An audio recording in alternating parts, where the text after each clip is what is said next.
you want to be healthier, yet you just don't know what to do. All these shows telling you this and that, but nothing seems to work.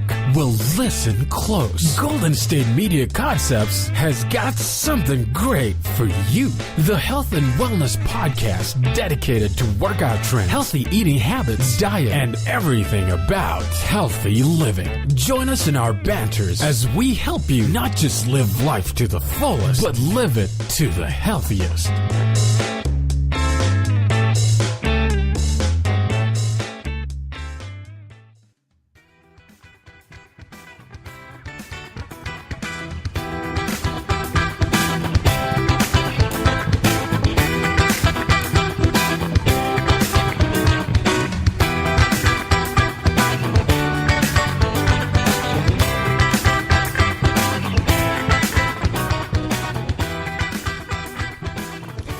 Hello and welcome to the GSMC Health and Wellness Podcast, brought to you today by Care of, a vitamin service that delivers vitamins and supplements straight to your door. Give yourself the support and the boost of vitamins this season, whether you're looking for energy, better sleep, to maintain a lower stress level, or something else to help you feel your healthiest. All you have to do is go to takecareof.com, take the quiz, and for limited time only, you will get 30% off of your first order when you enter the promo code HEALTH30. Again, that is takecareof.com with the promo code HEALTH30. So again, welcome to this episode of the Health and Wellness Podcast. I am your host, Sarah. Tate and I have been talking in the last couple of episodes about our experience with the ketogenic diet. We've mentioned intermittent fasting quite a bit, and it made me remember that Stacy and I had done an interview about intermittent fasting, and I went to look for that, and it turns out that it was almost exactly a year ago. It was May 29th last year, and of course today is May 28th, so I thought, hey, that seems serendipitous. So I want to replay that episode for you as an introduction to intermittent fasting, and then in the next episode, Tate and I want to talk about our experiences with intermittent fasting, how we do it, how we differ from Tyson's approach. Tyson is the man that Stacy and I interview in this episode. So let's go ahead and turn now to that interview. Hope you enjoy it. Hope you learn some stuff, and then looking forward to breaking it down with Tate in the next episode. Thank you for joining us, Tyson. We'd love our listeners to learn a bit more about you. So could you tell us a bit about yourself? Sure. Okay, so I guess I'll start off with my accent. So I'm from Australia. I'm from the top part of Australia, which is not as civilized as the bottom part. So we're a bit more country up there. But basically, I'm a young personal trainer in Australia. I've been doing it now for over, I would say, probably about 6 years. And when I was growing up, I was that overweight kid who I was never able to lose weight, and I struggled with doing like the bodybuilding diets, eating the chicken breast and the broccoli and all those things, and they did help me lose weight, which was awesome. But the thing is, I developed an unhealthy relationship with food going into that process, because I was like, oh, well, I've got to eat like this for the rest of my life. And I started there was negative associations with, let's say, like bad foods. And then my family wouldn't want to take me to dinner because I wouldn't be able to weigh my food. I would stress about what I was going to eat. Like, it got to a really, really bad place. And I knew there had to be something different. Like, I'm like, okay, this is not right. How can I still be able to live a lifestyle and hang out with my friends, but not be so strict and diligent about this food? And so that's when which is why I reached out to you girls to talk about the book that I've written, is Ditch the Diet, because I realized intermittent fasting, when I came across it, isn't a diet per se. And when I found out about it and I started following it, and I realized that I wasn't gaining weight and I still was able to eat, like, let's say, the foods I enjoyed, I was like, whoa, like, this is completely different to what I've ever learned before and to what everyone else has told me. Like, this is the complete opposite. And ever since practicing that and then having other people try it too and help them achieve their results, like, I knew that I needed to teach more people about the intermittent fasting approach, which is kind of what my expertise is, I guess you would say, around that area when it comes to health and fitness. Okay, so can you talk a little bit more about intermittent fasting for people who might not be as familiar with it? What does that process look like? Yeah, so I guess like maybe in 2016 it probably started trending a lot with people type of thing. Like there are all the diets that go up and down. But intermittent fasting isn't a diet per se. It's more of like a lifestyle approach and the way you eat, right? Because you're not saying, if I'm doing intermittent fasting, you don't associate any foods with intermittent fasting. You associate a time where you are eating during the day and a time where you're not eating during the day. And that is like the basic simple premises. So just think about certain times you are eating, certain times you aren't eating. And everyone practices some type of intermittent fasting on a daily basis. When you stop eating dinner and you go to bed and then you wake up for breakfast, you've done just an 8 or 10 hour fast most likely. Right. Do you have, when you talk to people, do you specify a certain amount of time for fasting, or is that up to each person? Is everyone different in the time? Look, usually the benefits, which I'm sure we'll go into later, start around the 16-hour mark, right? Which is why I always advocate people to go for 16 hours without food. But, at the start, if someone's not ever used to that, I will get them just starting with a 12 or a 14-hour fast to gradually work into the process of doing that 16 hours. Because it's just like anybody who goes into a diet, and then the reason they fail is because it's so strict. If I say, hey, you have to eat, you can't eat for 20 hours a day, how many people are going to want to stick with that in the long run? Not very many. So it's just about that gradual approach of saying, all right, let's try 12 hours, let's try 14, let's try 15. And it's just that small approach until people can figure out what works best for them. And then that can be anywhere from 16 hours minimum up to 20 hours if they want to do with that. Okay. So can you tell us a bit, what are the benefits for doing intermittent fasting? So I think the biggest benefit is weight loss for people, right? And it's not because intermittent fasting is some magical pill that's going to completely transform everything. It's just because you're able to stay in a bigger calorie deficit with the weight loss since you have a shorter amount of time to eat. So if you imagine, let's say you're supposed to eat 2,200 calories in a day. If you can only eat that 2,200 calories in, let's say, 6 to 8 hours compared to waking up for breakfast and then your last meal's at 8 o'clock, you could be eating for over 12 hours a day. So the biggest benefit is just being able to reduce the amount of time you have to eat and then put you in a calorie deficit. But opposed from that, there are a lot of other benefits out there. So a lot of people notice that they're more focused, they have more productivity when they're actually, not eating or they're not thinking about food. Because when we are digesting food, the blood is going to our stomach, right, to get that digestion going. So that means you don't have as much blood flow to your head, which means you aren't thinking as straight, especially I'm sure people know after they have a big lunch, they're like, oh, I'm ready for a snooze now, and it's just because that blood flow is being diverted away from your head. So increased focus, increased productivity, fat loss, and there are a lot of other benefits that come along with it that I don't want to dive too much into the science, but there's something called cell autophagy, and that means basically the recycling of bad cells and being replaced for good cells. So there have been claims, there's research out there, but not a lot backed up by this could actually help with cancer, like get rid of old cancer cells and be replaced with new healthy cells too. However, I'm not going to say that's a sole benefit because it actually hasn't been backed up yet. Right. Okay. How about on the opposite end of the spectrum? Are there concerns or things to keep in mind in this process that you should be aware of? Oh, yeah, for sure. So if you have let's say you have an eating disorder and you have a problem with just getting enough food in as it is, you probably shouldn't be doing this diet because, if you're eating 300 calories or 500 calories a day, something ridiculous, and then you're trying to add intermittent fasting on top of this, that is just setting you up for disaster, and that's going to ruin your metabolism. It's going to affect your thyroid health. It's going to affect everything. So if you are someone who has an eating disorder, I would highly recommend that you do not do this diet. If you're someone with a small appetite, and if you can stick to eating 2,200 calories a day and you're eating in a 12 or 13 hour window, then you don't have to do it. Because if you have a small appetite and you can be satisfied with smaller meals during the day, the same thing, that intermittent fasting may not be for you because you might be severely unrestricting your calories, right? Which is a big problem.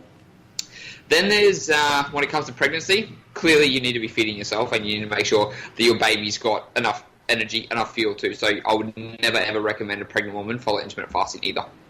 Okay. Is there any sort of common misinformation that people often think about intermittent fasting that you want to sort of debunk? Yeah, I think that the one thing that people still ask me all the time is how long until your metabolism slows down from intermittent fasting or things like that. And to be honest, your metabolism will not slow down with intermittent fasting if you're eating, this goes back to, again, making sure you're getting enough food in during the day, because we're technically designed to go for periods of time without food. I mean, we never just walked up to a woolly mammoth, cut him open, and decided, and just cut him open and had a feed whenever we could. There were times in our life when we couldn't eat food. So it is completely adaptable, and there is no risks with your metabolism slowing down or anything like that, as long as you're getting enough food. Now, if people go for longer periods of fasting, 32, 72 hours, those type of things, then you're getting into different territory, which is what I don't touch, because like those long-term water fasts, just things like that, they're not used as a weight loss. They shouldn't be used as a weight loss strategy, and that's what most people are usually focusing on intermittent fasting for. And another thing when it comes to a myth that people think of too when it comes to slowing down the metabolism, if you lose weight on any diet, your metabolism will slow down, and it's simply because you're lighter. Like, the lighter you are, the less your body has to work over time. So you will have a slowdown of your metabolism, whether you're doing intermittent fasting, whether you're just doing a low carb or high fat, whether you're doing anything. When you lose weight, your metabolism will slow down just because it doesn't have to work as hard. Okay, I'm going to jump in here so that we can take a break, because it's that time of the podcast. When we come back, Tyson will be talking more about intermittent fasting, especially other kind of diet fads right now, such as keto, paleo, those types of things, and whether they should be used in conjunction with fasting. So stay tuned. You're listening to the GSMC Health and Wellness Podcast, and we'll be right back. Hey, it's Sarah again, and as I mentioned at the beginning of this episode, I do want to talk a bit more about Care Of, the subscription service that makes it easy to get vitamins, protein powders, and more that are personalized just for you and delivered straight to your door. This is so easy. You can't even imagine how easy it is. All you have to do is go to takecareof.com and take their easy 5-minute quiz. It's going to ask you some basic questions about your health goals, your nutrition goals, all of those great things, and help you determine what kind of vitamins, maybe protein powders, maybe some supplements that you need in order to just be the healthiest you that you can be. If you're anything like me, standing in the vitamin aisle can feel overwhelming. There's 8 million choices. And so taking this quiz really helped me to hone in on what I was looking for in vitamins, what I wanted. And then after I took the quiz, I was able to go look through their catalog, see if there was anything else that I wanted to add to what they recommended. They sent it straight to my door, a month's supply at a time. And now I have these adorable little packets that say my name on them, have a quote, an interesting fact on each packet, and it's just that easy. They offer protein powders in individual packets or in the larger tubs. They have vegan and vegetarian options if you are of that persuasion. So all kinds of ways that you can be healthy. Taking care of your health really should be as easy as possible. It shouldn't make you want to pull your hair out because you have no idea what you're doing, which is sometimes how I feel, but not with Care Of. So just go to takecareof.com, take the quiz, and for a limited time only, if you enter the promo code HEALTH30, you will get 30% off of your first order. Again, that is takecareof.com, and the promo code is HEALTH30.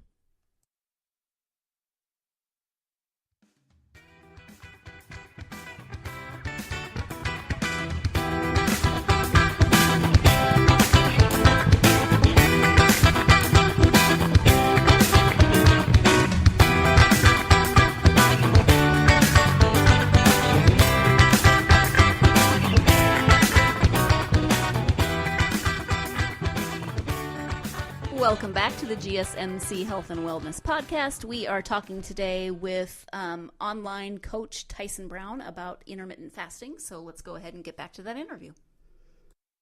And then there's all of these, I don't want to call them fads, but they're very popular right now, things like keto and paleo. Do people combine different things with intermittent fasting? Would you recommend that, or would you tell people to steer away from combining those types of diets? Look, at the end of the day, if they want to do it, they can if they want, but my big thing is, this is not supposed to be a diet. Like I said, it's supposed to be a lifestyle choice. So if you're doing, keto, I just personally think it's short-term results, but long-term unsustainable. And it's just like, why would you not want to have your carbohydrates, right? You can have carbohydrates, sweet potatoes, things like that, and still be able to lose weight. So if you want to add, like if you're doing keto and you're like, you know what, I'm going to do intermittent fasting, my question for you is, why do you want to add those two together? Like, this is not going to make it some super weight loss pill that's going to magically help you drop all the weight. I mean, sure, it might, but it's also got to be sustainable for you too. And this is why I'm a big advocate of intermittent fasting as a lifestyle, not a diet, because like I said, you can still eat all the food you enjoy. Not all the time, not whenever you want, because calories are still important, but you can still go out, and let's say if you're going to go out for drinks with a friend the Friday night, if you make your fasting period longer, you just have a small meal before you go out, then you can have, let's say, extra calories to go and have your drinks and enjoy it with friends and family without saying, nah, I'm on a diet, I can't drink, I can't have that piece of chocolate, I can't do it, like, I can't do those things. I just feel like that's not sustainable in the long run, because it wasn't for me when I was younger, and I know a lot of my clients don't want to give up their fun lifestyle with friends and family just so they can lose some weight and look great, like with a six-pack, you know? Okay. So beyond the amount of time that they're fasting, is there anything that people would need to sort of change to be individual from one person to another? It could be the timing. It could actually be, some people might do better with doing, it's called alternate day fasting. So let's say there's the diet called the 5-2 diet. So 5 days during the week you eat normally, but on 2 days you severely restrict yourself, right? So let's say for men it's about 800 calories, and for women it's 600 calories. And some people just like to do, you know what, I'm only going to do fasting twice a week and eat normally on my other times a week. And that's just that's another approach people can take too. So it doesn't really matter you've got to find out what works for their lifestyle, because some people are just like, you know what, I don't want to do the 16-8 or the 18-4 every day. I would rather do something where maybe twice or three times during the week, I just do a complete different fast. Like for me, I will do a 24-hour fast. I'll do 16-8 from Monday to Saturday, and then Saturday at 3 p.m. until Sunday 3 p.m. I'll do a 24-hour fast once a week too. Okay. You talked a little bit at the beginning about your book, Ditch the Diet. So can you tell us a little bit more about the book, and then things like when does it come out, where can people find it, etc.? Yeah, so Ditch the Diet, the book was written because I wish it was something that I read when I was younger, because I always, I thought, oh yeah, I want to, do the bodybuilding stuff. I want to get lean and shredded. But then I realized how unsustainable that is in the long run. So I read this book to say, you know what, you don't have to diet to lose weight, and you don't have to neglect all the things you enjoy. So it's all about that. It's teaching people who are short on time how they can work out, and also just how to integrate health and fitness into their lifestyle. Because the biggest thing is, I think a lot of people think health and fitness is over here. I go to the gym, I eat healthy and all that stuff, and then I see my friends, I see my family, I do work. It's all over here. But you need to integrate that, because it's health and fitness is a part of your life no matter what. And so I teach people how to do that. The book doesn't have a confirmed release date yet, but it will be coming out in the next few months. Pretty much I'm just trying to find a good title, a good title page. I want it to make it look nice and pretty for everyone out there, so they can go, oh, that's a nice book, I want to get that one. But if they want to get a free chapter of diet, they can go to www.tysonbrown.com.au/ditch the diet, and they get a free chapter of the book, and then they'll be notified when it actually does come out. Okay. And you mentioned also that you do coaching. Can you tell us a bit about that? Yeah, so with the online personal training, the reason I've started doing that is because anybody can Google a workout. Anybody can Google, like a diet. They can Google intermittent fasting. They can download my free cheat sheet and follow it. They can do all those things. But a lot of people, I felt like, don't have the accountability to be able to stick to something.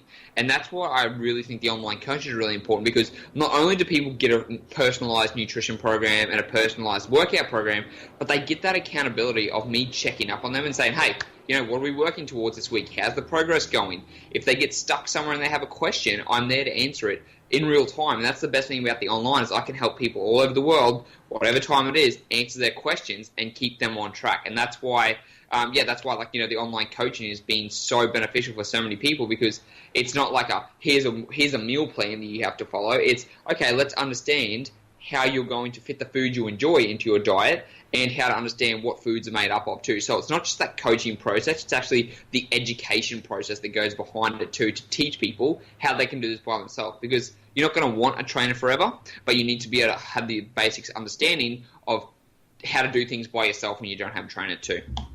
Okay. I'm going to ask the somewhat rude question, but the one that people are going to ask when it comes to coaching and training. How much does online coaching cost?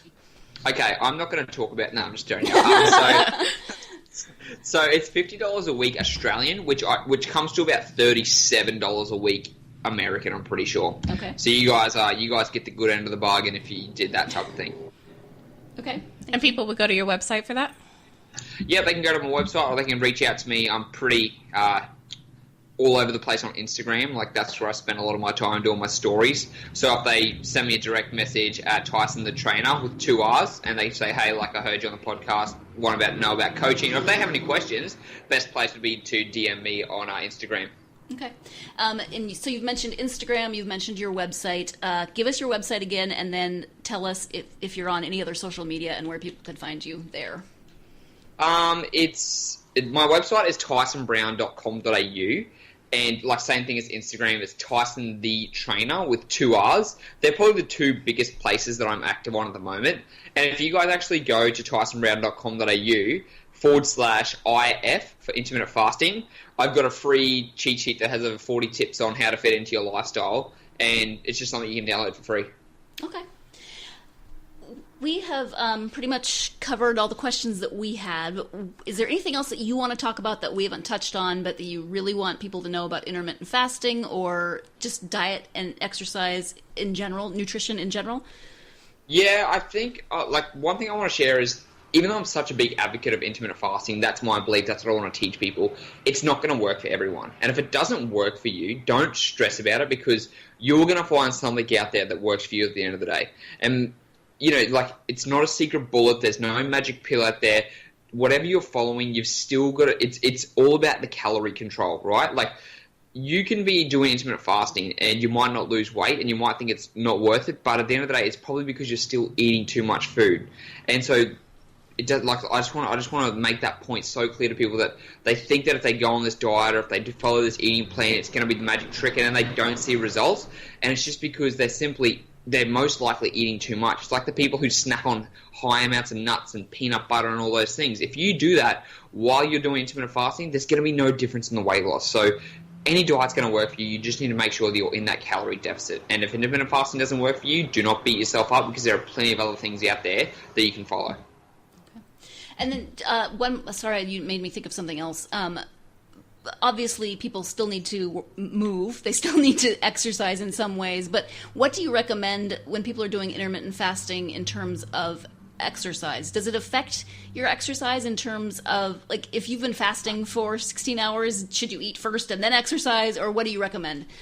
That's a really good question. I'm actually glad you brought that up, because I totally blanked on that one. A lot of people... Because we're used to having food, most people probably are used to having food in their stomach when they work out. So what you're going to realize is you're going to have a slump in energy at first, because your body is not going to know. Your body's like, whoa, like, where am I going to get my energy from? Because it's starved from you being fasting so long. So that means your body's not really going to be certain of what to do. So if you're going to start exercising on an empty stomach, keep it light first. Start with your morning walks and maybe just a light jog or some lighter weights until you train your body to be able to train without food. Now, for me personally, I just like to train without food in my stomach because I feel lighter. I don't feel like there's anything, in my stomach. I don't feel like I'm just heavy. So especially when it comes to me doing chin-ups, the biggest excuse I have is like, oh God, this is going to be terrible. I've got food in my stomach. But so I like to exercise without food. But some people, they need something. So you might do your 16-hour fast, have a banana or something light, and then go into your workout. But there's no hard and fast rule as to whether you should train fasted or whether you should train fed. It all depends on the person. And this is another big myth. A lot of people think they're going to lose muscle mass if they train on an empty stomach. As long as you train on an empty stomach and then you eat afterwards and you get some protein in your diet, you're completely fine. All right. Well, Tyson, we want to thank you for being on the show today. Is there anything else you'd like to say before we go? No, just make sure you guys follow me on Instagram because I do some pretty funny shit on there. Okay, good to know. Thank you so much. Much. So we'd like to thank Tyson Brown once again for being on our show. We're going to take a short break, and when we come back, we'll be talking about our own experiences with intermittent fasting. So stay tuned. Tired of searching the vast jungle of podcasts? Now listen close and hear this out. There's a podcast network that covers just about everything that you've been searching. Hey! The Golden State Media Concepts Podcast Network is here. Nothing less than a podcast bliss with endless hours of podcast coverage. From news, sports, music, fashion, cooking, entertainment, fantasy, football, and so much more. So stop lurking around and go straight out to the Golden State Media Concepts Podcast Network. Guaranteed to fill that podcast itch. Whatever it may be. Visit us at www.gsmcpodcast.com. Follow us on Facebook and Twitter, and download us on iTunes, SoundCloud, and Google Play.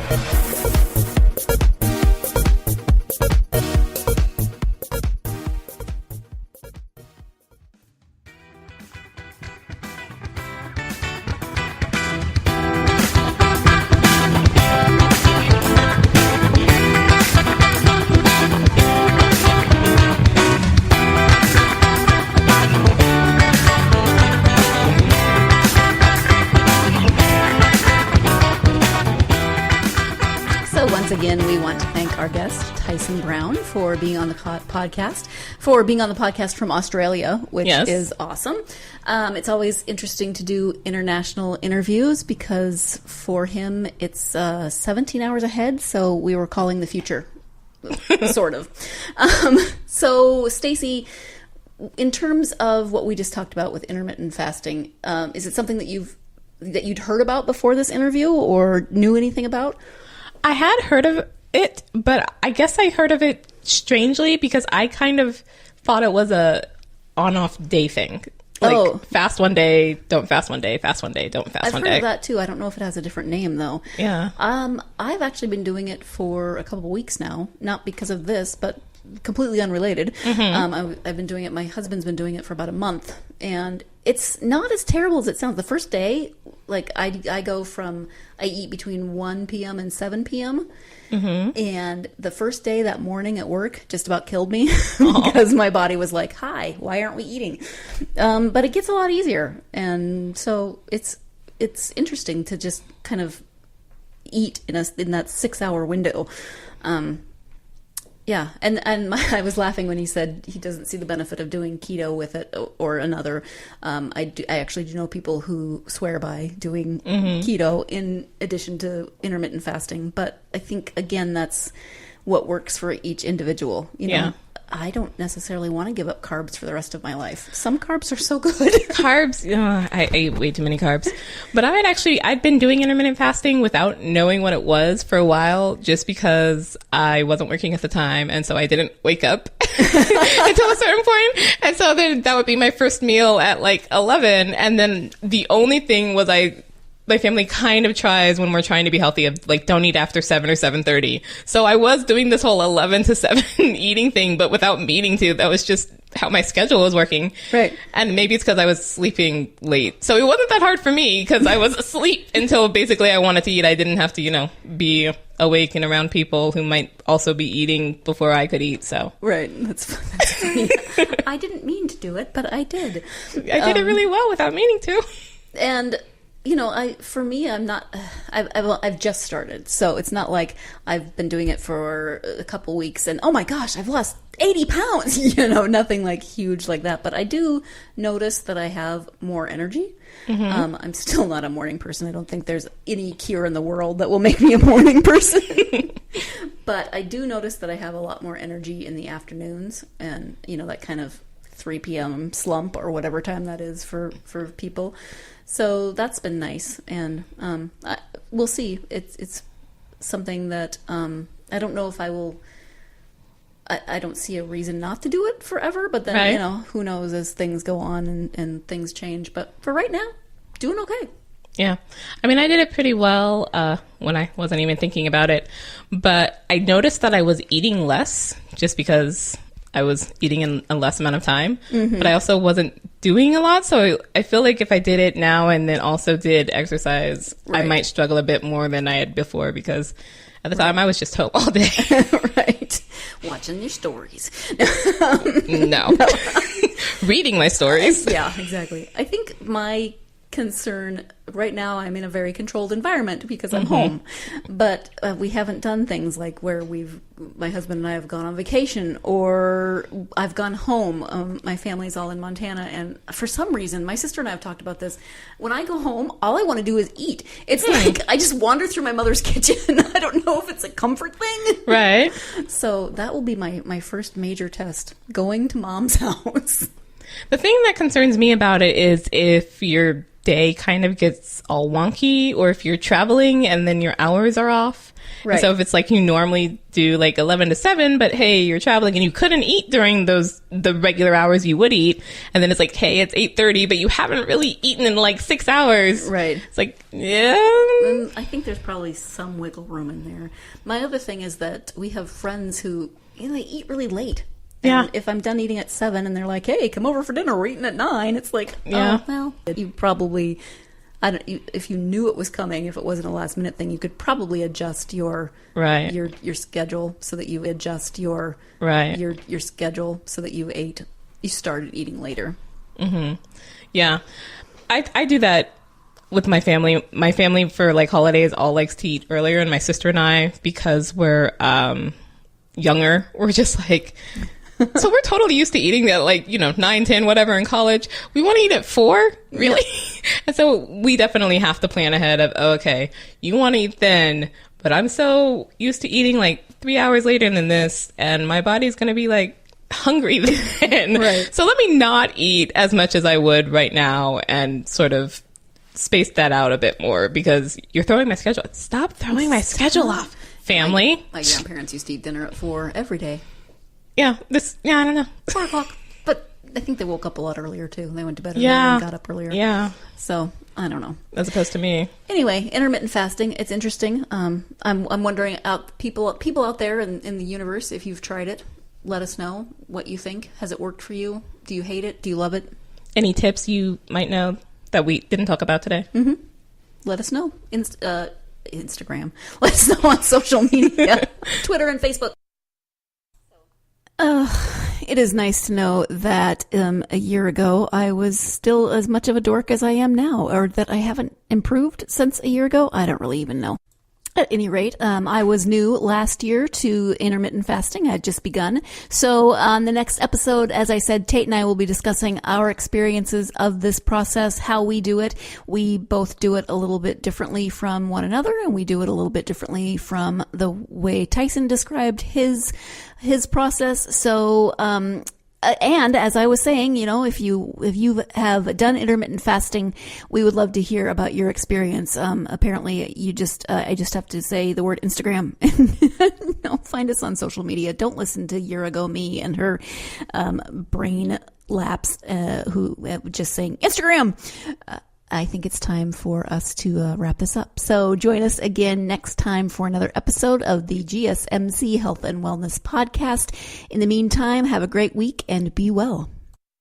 You've been listening to the Golden State Media Concepts Health and Wellness Podcast, part of the Golden State Media Concepts Podcast Network. You can find this show and others like it at www.gsmcpodcast.com. Download our podcast on iTunes, Stitcher, SoundCloud, and Google Play. Just type in GSMC to find all the shows from the Golden State Media Concepts Podcast Network, from movies to music, from sports to entertainment, and even weird news. You can also follow us on Twitter and on Facebook. Thank you, and we hope you have enjoyed today's program.